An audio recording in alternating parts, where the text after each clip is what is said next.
With great power comes great responsibility. But, just like the rest of us, even the most powerful people in the world need some downtime to unwind. In this video, we are taking a look at the bizarre hobbies of some of history's most brutal leaders.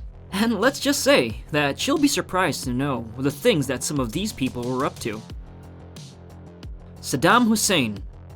Known to be one of the most ruthless dictators the Middle East has ever seen, Saddam Hussein ruled Iraq from 1979 to 2003, when a US-led coalition overthrew his empire. Throughout the entirety of his rule, Saddam had a reputation for being cruel and unforgiving. He was known to torture his own citizens for information, punishing dissenters by killing hundreds of them in a single go, and burying them in mass graves, executing prisoners by shoving sticks of dynamite inside their clothes, and just about every brutal thing you could ever think of. But it seems like Hussein only reserved this barbaric side of him for the people he ruled.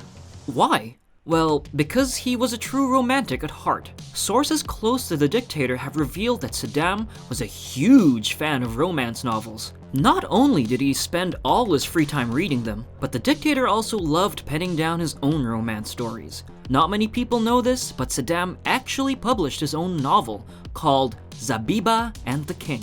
Erotica that uses heavy symbolism to show the relationship between Iraq and the USA.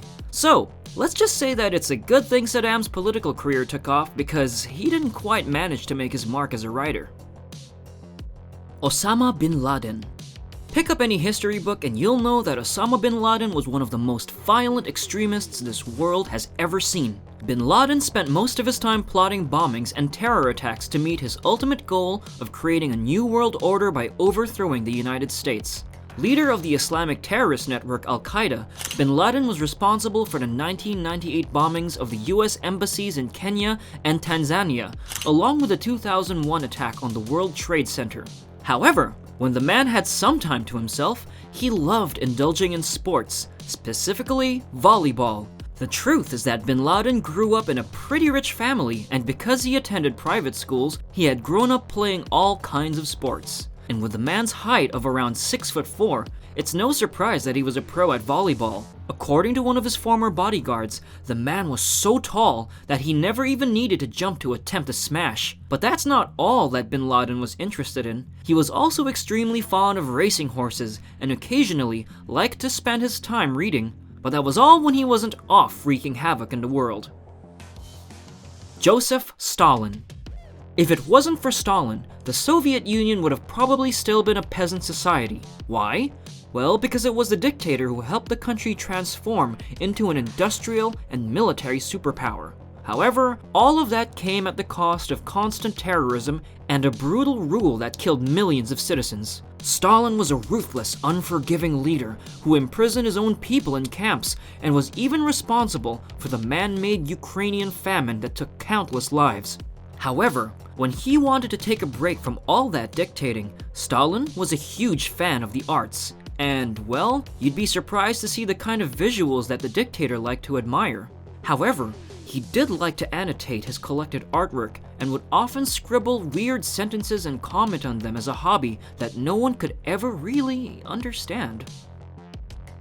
Adolf Hitler.